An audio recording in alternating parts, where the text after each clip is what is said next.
রেস্টুরেন্টে ব্রেকফাস্ট করতে এসেছি। ঝিনুকের জন্যে খাবার দাবার নিয়ে যাব, তো আমরা খেয়েছি। খাওয়ার পর ও খাবে লুচি, ঘুগনি আর ডিমের ভুজি নিয়েছি, আর একটা এক্সট্রা মিক্স জামের একটা ছোটো এই কী বলবো এটাকে ছোটো একটা প্যাকেট টাইপের নিয়েছি। আর দুপুরের খাওয়া হয়ে গেছে, আমারও খাবার হয়ে গেছে। আজকে মানে স্টার্টটাই করছি এইভাবে, আর কি জানি না এইভাবে স্টার্ট করে কিনা, মানে আমি তো আমার মানে এই লাইফস্টাইল করে এইভাবে স্টার্ট করে কিনা। আমি আর মেয়ের অবস্থা দুজনেই একই রকম, মেয়ে আমার থেকে অনেক বেটার যদিও। যাই হোক, এইটাই সবাইকে সুপ্রভাত।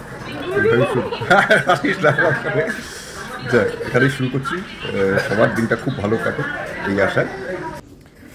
আধখানা ব্যান্ডেজ খুলে মানে হাফ কানা হয়ে আজকে আমি আপনাদের সামনে আবার আসছি। তো আমার বর আর আমার মেয়ে আমার জন্য এই নিয়ে এসেছে। আমার হোটেলের রুমেই কেটে গেল পুরোপুরি টু, কি মজা। যাই হোক, চলুন একটু খেয়ে নেওয়া যাক। নিচে একজন দিদি দেখা করতে এসেছেন, এমন অবস্থা যে চেঞ্জ করবারও আর অবকাশ নেই। মুম্বাদা ভিডিও করছে, সেই অবস্থাতেই যাচ্ছে।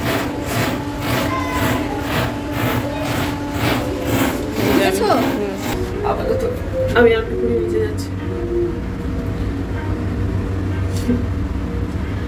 মানে অনেকদিন ধরেই উঠি না, মানে খারাপ হয়ে গেছে, নোংরা বেশি হয়ে গেছে, মেইনটেনেন্স নেই। মেইনটেনেন্সটা বাজে। কি বলতো, আমরা এসেছিলাম, আমারও মেয়ের পরীক্ষা, আমি তোমার মায়ের কথাবার্তা শুনেই না, পিসিএমবি না, এমবি না, ম্যাথস নাইনি পারবো না, পিসিবি নিচ্ছে। পিসি সুখে নিয়েও নাস্তি আমরা পরেই রওনা দিয়ে দিয়েছি, বলে কাফতান পরেই নিচে চলে গেলাম। চলে গেছে এত তাড়াতাড়ি? আমার জন্য দুটো গিফট এনেছেন, দুটো ব্যাগ। আমি বেরোতে পারছিলাম না, তাই জন্য খুব আনন্দ পেয়েছি। ও থ্যাংক ইউ, খুব ভালো ভালো দুটো ব্যাগ দিয়েছে। এই যে দুখানি ব্যাগ। তোমাকে কালকে দেখা হয়েছিল। হ্যাঁ, একদম ওনারা উলুবেড়িতে থাকতেন, উলুবেড়িতে থাকেন। বলেছে আপনি বোম্বাদা না? আমি যে এত খুশি হলাম না যে আমাকে মানুষ চিনে, এটা দেখলে কি ভালো লাগে। Thanks to you. আচ্ছা, তোমার ধন্যবাদ, আমি গ্রহণ করলাম। এবার আমাকে একটু চা খাওয়াবে? যে তোমার বয়স হয়েছে না, তোমার এত লোক চা করে রেখেছি, ঠান্ডা হয়ে গেছে। ও আচ্ছা আচ্ছা, ঠিক আছে খেয়ে নিচ্ছি। সমুদ্রে তো চান করা হচ্ছে না এদের, এরা মানে বিশেষ করে আমার টুকুর একদমই যেতে চাইছে না আমাকে ছাড়া। হ্যাঁ, তো যাই হোক, এখন কপিরাইট এসে যাবে, আর বেশিক্ষণ কথা বলতে পারবো না আপনাদের সাথে, এখন হয়তো ভয়েস ওভার দিয়ে দিতে হবে। এখানে এদের একটা নিজস্ব নীলাচল রয়েছে, যেটা চৌবাচ্চা বলা যায়, নীল জলেরই। সেখানে এরা দুজন নামতে যাচ্ছে। আমার তো যেহেতু বারণ এসব, সেটা আমি নামতে পারবো না। আমি পাশ থেকে ভার্জিন মজিদো খাবো, তাই তো? Virgin mojito, sorry. বাবা, এই সমস্ত গানে খুব বিচ্ছিরি রকম ভাবে কপিরাইট চলে আসে, তাই জন্য ভয়েসটা বন্ধ করে দিলাম। এখানে একজন ভদ্রমহিলাকে দেখছেন তো, শাড়ি পরে বসে রয়েছেন। কি বিরস বদনে বিরক্ত হয়ে যে ভদ্রমহিলা এখানে আছেন, সে ওনার সামনে খানিকক্ষণ বসে থেকে আমি বুঝতে পারলাম। ওনার নাতনি, ছেলে, বৌমা সবাই নেমেছে পুলে। ওনার এই ব্যাপারটা একেবারেই পছন্দ হচ্ছে না। নিজে ঘরে যে যাবেন, ছেলে সেটাও দিচ্ছে না। বয়সকালে না মানুষের সত্যি খুব অসুবিধে। নিজের মতো করে জীবনযাপন করা খুব চাপ। ছেলে মেয়েদের আন্ডারে থাকতে হয়, পছন্দ হোক বা না হোক। তা তো দেখুন, ছেলে মাকে কত ভালোবাসে, মাকে নিয়ে বেড়াতে এসেছে। কয়েকজনের কপালে তো সেটুকুও জোটে না, খালি ধমক আর ধমক। তো যাই হোক, এখন এই সামনে দিয়েই একটুখানি সমুদ্র দেখে নিই, কারণ সমুদ্রের ধারে যাওয়া আমার বিশেষভাবে নিষিদ্ধ। এক তো স্নান করা প্লাস ধূলিকণা, সেটাও আমার কাছে একেবারে বিষময় এই মুহূর্তে। আর একটা জিনিসও খুবই নিষিদ্ধ, সেটা হচ্ছে রোদ্দুর। কিন্তু করার কিছু নেই, এখানে রোদ্দুর খুব যে একটা আছে তা নয়, একটু তাপ মতো আছে। খুব ঠাটা পড়া রোদ্দুর হলে হয়তোবা আমি বেরোতে পারতাম না। টুপুরটায় আমার জন্য এবারে একেবারেই বেরোনো হলো না, ঘোরা হলো না। বেচারা সারা বছর ধরে পড়াশুনো করেছে, পরিশ্রম করে একটা হলিডে, ভালো মতো হলিডেও ডিজার্ভ করতো, কিন্তু একটা দুর্ঘটনা ঘটে গেল। সেটার ক্ষতিপূরণ ওকে করতে হবে, করা উচিত অন্তত। সেজন্য আমরা আর একটা হলিডে প্ল্যান করছি, ফাইনাল কিছু হয়নি। পাহাড়েই সেটা, কিন্তু পাহাড়ের রাস্তা এখন অবস্থা বেশ খারাপ। যে জায়গায় যাব, যে জায়গাতেই যাব না কেন, সেখানে এখন রাস্তাঘাট খুবই মানে করুণ অবস্থা। বলেই দিয়ে আমরা সিকিম প্ল্যান করছি, কিন্তু ওই যে যবে রাস্তাঘাটের অবস্থা ভালো হবে তবে আর তারপরে হচ্ছে ওই মা চলে এলে আর আমাদের হবে না। তবে টুপুদের আবার স্কুলও খুলে যাবে। টুপুরের কিন্তু এখনও কোনো ড্রেস টেস বই এগুলো স্কুল থেকে দেওয়া হয়ে গেছে, কিন্তু আমরা এখনও কালেক্ট করিনি। আমরা এখান থেকে পুরী থেকে গিয়ে পরে সেগুলো কালেক্ট করব। শুনছি 12 তারিখ থেকে স্কুল খুলে যাবে, কাজেই বুঝতে পারছি না কবে প্ল্যানটা হবে। ইতিমধ্যে আবহাওয়া যদি একটুখানি অনুকূলে চলে আসে তাহলে হয়তোবা খুব বেশি দিন একটা দেরি করব না। তবে শিলিগুড়িতে গিয়ে আমাকে আর একজন ডাক্তার দেখাতে হবেন, সেকেন্ড ওপিনিয়ন একটা নেওয়া আমার প্রয়োজন। আমার দাদা, যিনি বারবার করেই আমাকে বলছেন, ও আই সার্জন, ওর নাম ডক্টর সোহম সরকার, ও কলকাতাতে প্র্যাকটিস করে। তা ও আমাকে বারবারই বলছেন শিলিগুড়িতে গিয়ে কিন্তু ডাক্তার দেখাস। যাই হোক, দুধের স্বাদ ঘোলে মেটানো। মেয়েটা আমার সুইমিং পুলে নেমেই খুব আনন্দ করলো। আমি বারবারই একটা কথা বলি যে মেয়েটা আমার খুবই লক্ষ্মী, খুবই লক্ষ্মী। এতটা লক্ষ্মী হওয়াটাও না খুব একটা কাম্য নয়। অন্য যে কেউ হলে বা অন্য কেউ হলে কেউ হলে আর কি নিজেরটুকু আদায় করে নিত, বাবার সঙ্গে গিয়ে অবশ্যই সে কিন্তু স্নান করতো বা অনেক কিছুই হয়তো বা করতো, কিন্তু টুপুর আমাকে ছাড়া যাবেই না। মা তুমি এনজয় করছো না, আমি কি করে যাই, এই হচ্ছে ওর কথা। ভালোও লাগছে, আবার একদিকে বড় মনটা খারাপও করছে। সত্যি তো বেড়াতে এসে মেয়েটা আমার মতোই ঘরবন্দি জীবন কাটাচ্ছে।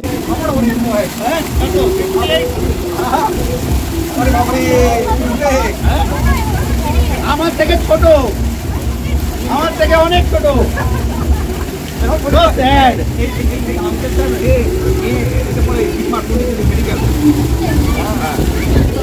ছেলে বিয়ে হয়ে গেছে আমার।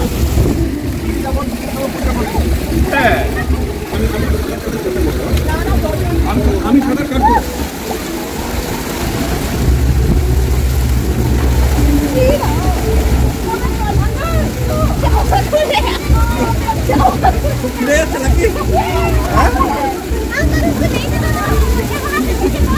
ঠিক আছে, আরেকবার চেষ্টা করবো।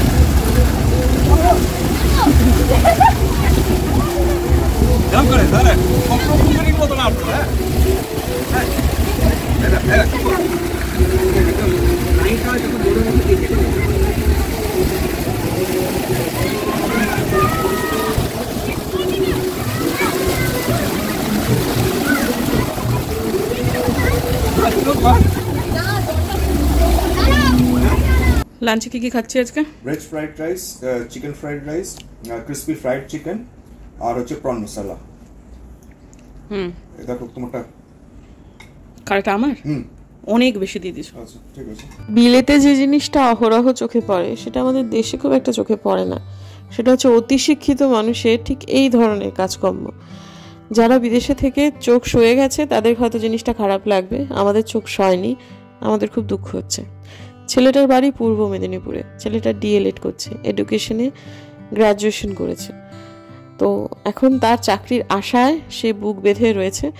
ডিএলএডের পড়াশুনো সে এই হাউস ক্লিনিংয়ের বা হাউসকিপিংয়ের কাজটুকু করার পর যেটুকু সময় পায় সেটুকু সময়ের মধ্যে করে। কি যে শিক্ষিত কথাবার্তা এবং ভদ্র ব্যবহার, সেটা যদি না দেখেন তাহলে আপনারা বুঝতে পারবেন না। বহু মানুষই তো আছে প্রচুর পরিমাণে গুলগাপ্পা মারে, ছেলেটা যে গুলগাপ্পা মারছে না সেটা ওর কথা, ওর বয়ানই বলে দিচ্ছে। ডিএলএডের সমস্ত নিখুঁত তথ্য দিয়ে দিল আমার হাজব্যান্ডকে এবং বলছে যে স্যার এখন আশা করে আছি যে আমার একটা চাকরি হবে। নিশ্চয়ই হবে, পরিশ্রম করছে, বাড়ির অবস্থা খুব খারাপ, হতদরিদ্র যাকে বলে। বাবা মা যতদূর পড়িয়েছে ততদূরই সম্বল, বাকিটুকু চালানোর জন্য আপাতত ওকে এই কাজেই নামতে হয়েছে। তাতে কোনো অসুবিধে নেই, সব কাজই সম্মানের, কাজটা সততার সাথে করা নিয়ে কথা, অন্যের ভাত না মারলেই হলো। ওনার দর্শনটা অনিশ্চিত হয়ে গেছে, যেহেতু আজকে 31 তারিখ, কালকেই আমাদের সকালবেলা বেরিয়ে যাওয়া, তাই ধরেই নিচ্ছি যে আর জগন্নাথ দর্শন হবে না। তো সেই জন্য আমরা পান্ডাবাবুকে আমাদের জন্য পুজো দিয়ে দিতে বলেছিলাম, সেই পুজোটা উনি দিয়ে দিয়েছেন এবং উনি এখন প্রসাদ নিয়ে আসছেন। কিন্তু শেষ চেষ্টা একবার তবু আমরা করতে চাই যে কালকে আমরা ভোরবেলায় যে 6টার সময় যে দর্শনটা হয় সেটা যদি আমরা করে নিতে পারি তাহলে হয়তো বা শেষ মুহূর্তে জগন্নাথ দর্শন আমাদের হবে। তারপরে আমরা হোটেলে ফিরে এসে তারপর না হয় বেরোবো 8টা নাগাদ। আমাদের 12টার সময় 12:30টার সময় ভুবনেশ্বর থেকে বাগডোগরার উদ্দেশ্যে ফ্লাইট। তো কালকেই শিলিগুড়ি পৌঁছে যাব। জগন্নাথ দর্শন হচ্ছে না, ব্যাপারটা দুঃখ হচ্ছে, সেই জন্যই আর কি। দেখা যাক, তিনি চাইলে হবে, না হলে নয়। আমরা এনার সাথে জগন্নাথ দর্শন করব, আগের বারও করেছিলাম, এবারও করব ঠিক ছিল, সেই মতো কথাও বলেছিলাম, কিন্তু আর হয়নি। উনি আমার অবস্থা দেখে খুব একটা জগন্নাথ দর্শনের ওই ভিড়ভাট্টার মধ্যে যেতে সম্মতি দিলেন না। ভদ্রলোক খুবই বাস্তববাদী মানুষ, যেটুকু বুঝলাম, আগেও বুঝেছি আবারও বুঝেছি। খুব অনেস্ট লোক আর খুব ঠান্ডা মাথার লোক, ঘাত ঘুত সব জানেন, কিভাবে কি করতে হবে, কিভাবে করলে জগন্নাথ দর্শন হবে। ভিড়ভাট্টাহীনভাবে তো হবে না, জগন্নাথ দর্শনের সময় ভিড় হবেই, কিন্তু তারই মাঝখানে সুন্দরভাবে আপনাকে দর্শন করিয়ে নিতে পারবেন, সেসবগুলো খুব ভালো জানেন। এনার নাম সুরেশ বাবু। ইনি আমাদের আগের বারের পান্ডা এবং এই ভবিষ্যতেও যতদিন ইনি পারবেন, আমরা বলেছি আমাদের পান্ডার কাজটা আপনিই করবেন। চেহারা দেখে বুঝতে পারছেন তো, আখাড়া করা চেহারা, মানে রীতিমতো কুস্তি করা চেহারা। আর আগের বার আমার ওই 80 বছরের শ্বশুরমশাইকে উনি যে মুন্সিয়ানার সঙ্গে দর্শন করিয়েছিলেন, এর আগে কোনো পান্ডা এত ভালো দর্শন করায়নি, এত বিচক্ষণতা বুদ্ধিমত্তার সঙ্গে। সত্যি সত্যি এত ভিড়কে ট্যাকেল করতে শুধু গায়ের জোর লাগে না, মাথাতেও অনেক কিছু থাকতে হয়। এই ভদ্রলোক কিন্তু দুর্দান্ত লোক। আমরা এনাকে ফোন করে আমাদের যাদের যাদের নামে পুজো দিতে হবে সমস্ত দিয়ে দিয়েছি। উনি প্রসাদ নিয়ে এসেছেন এবং মালপোয়াও নিয়ে এসেছেন। জগন্নাথের প্রসাদ আমরা ঘরে বসেই পেয়ে গেলাম। আবারও বলছি, উনি আমার অবস্থা দেখে বারণ করলেন, বললেন, মা এইবারে যে কি অসম্ভব ভিড় হচ্ছে, তুমি এই ভিড়ে এই চোখ নিয়ে দর্শন করো না, তুমি সিংহদুয়ারের সামনে যাও, সব সময় বড় স্ক্রিনে জগন্নাথকে দেখতে পাবে, ওইভাবেই দর্শনটা এবার সেরে নাও। আমি তোর ভাই মতো কোলে নেই, উঠিয়ে দিচ্ছি, বারণ করুন, তারপরে উঠিয়ে থেকে দেখে পুরো সুবিধা হয়ে গেল। যা তো কষ্ট করে 2 দিন কষ্ট করে আজকে একটু দেখে নিল, দুজনকে দেখি আস্তে আস্তে করে নিয়ে আসছে না, মন শান্তি হচ্ছে দর্শন নেই। এমনি লোক কোথায় থেকে আসছে, কেন আসছে বুঝতে পারছি না, ঠাকুরের ভক্ত কেন আসছে না। আচ্ছা, আপনাকে আমার ব্লগ দেখে অনেকে ফোন করেছে না?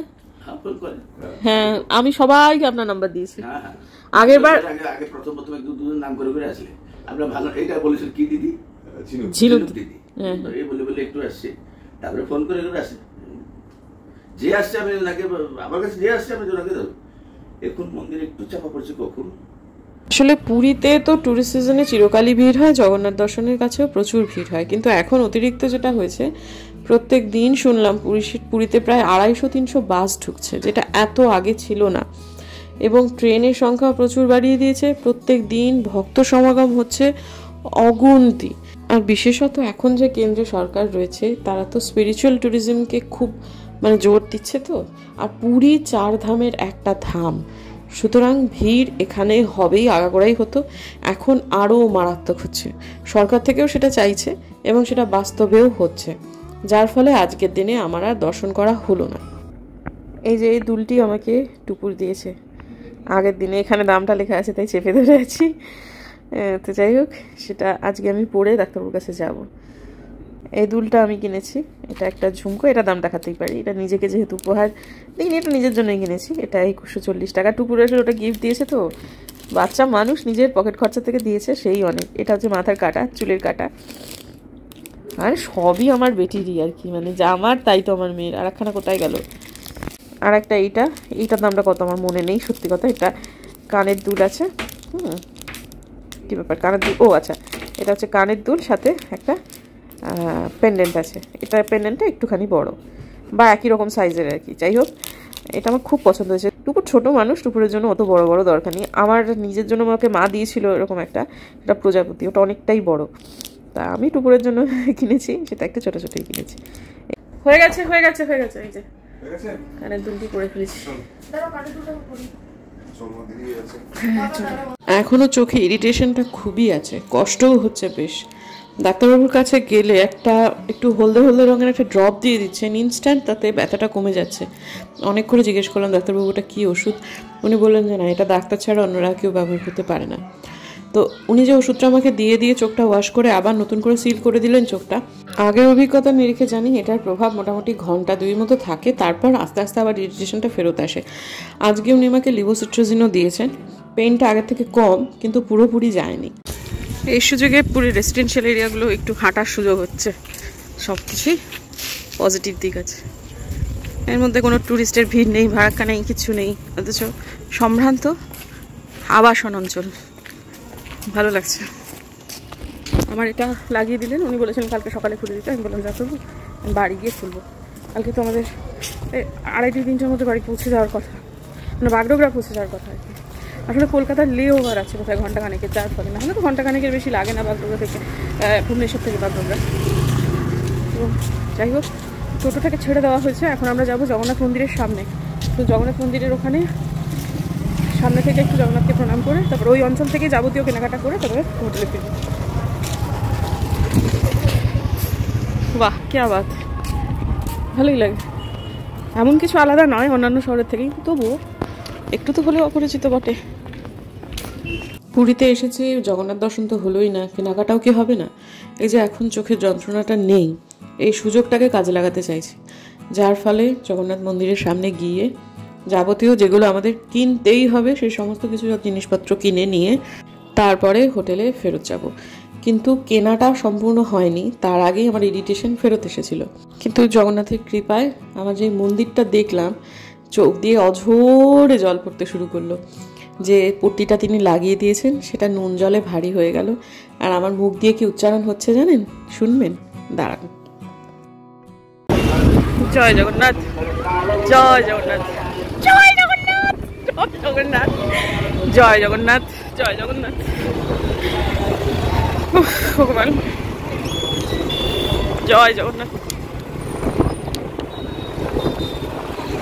বিরাট বড় স্ক্রিনে জগন্নাথকে দেখতে পেলাম, তবে ক্যামেরায় সে সময়টা ধরতে পারিনি। ক্যামেরাটা উঁচালেই পুলিশগুলো সব লাঠি দিয়ে নামিয়ে দিতে বলছে, মানে ওটা সম্ভবত নিষিদ্ধ। তবে এই দিকটায় কিন্তু বড় স্ক্রিনটা নেই, বড় স্ক্রিনটা অন্য দিকে আছে। আমরা সেখানটায় পৌঁছে গেছি, সেখানে জগন্নাথ দর্শন করেছি, মাটিতেই মাথা ঠেকিয়ে প্রণাম করেছি। তারপরে বুম্বাদা বলছিল চোখে না ধূলিকণা লেগে যায়, না সেভাবে আমি করিনি, যেভাবে করা সেভাবে করেছি। তারপরে কেনাকাটা করতে চলে এলাম। এই যে এই ভাইটির দোকানে, এই ভাইটি কিন্তু মুসলিম। আমি যখন জিপে করলাম তখন দেখলাম ওনার নামটি জল জল করছে, কিন্তু উনি দোকানের ভেতরে ভিডিও করতে দিতে চাইছিলেন না, যার ফলে যেটুকু নেওয়া সেটুকু বাইরেই নিয়েছি। পরে অবশ্য শুনলেন যখন আমার ব্লগিং চ্যানেল আছে তখন আবার একটু অ্যালাউ করেছিলেন। তো কয়েকটা গিফটের জিনিসপত্র তো কিনতেই হয়, মায়ের জন্য বিশেষত, সেগুলো কিনেছি। কয়েকটা ম্যাগনেট কিনেছি।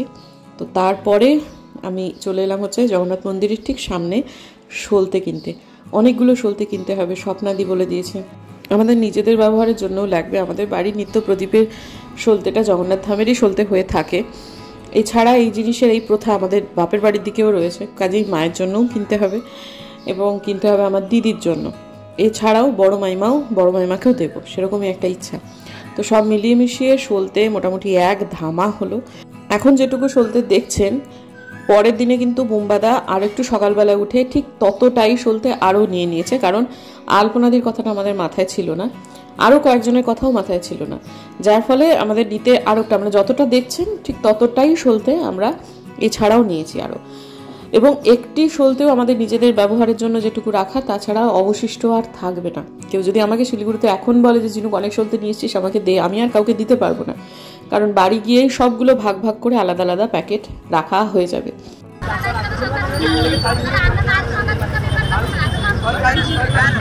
এবার ফ্রি ফ্রি ফ্রি না, চার চার। Thank you, thank you.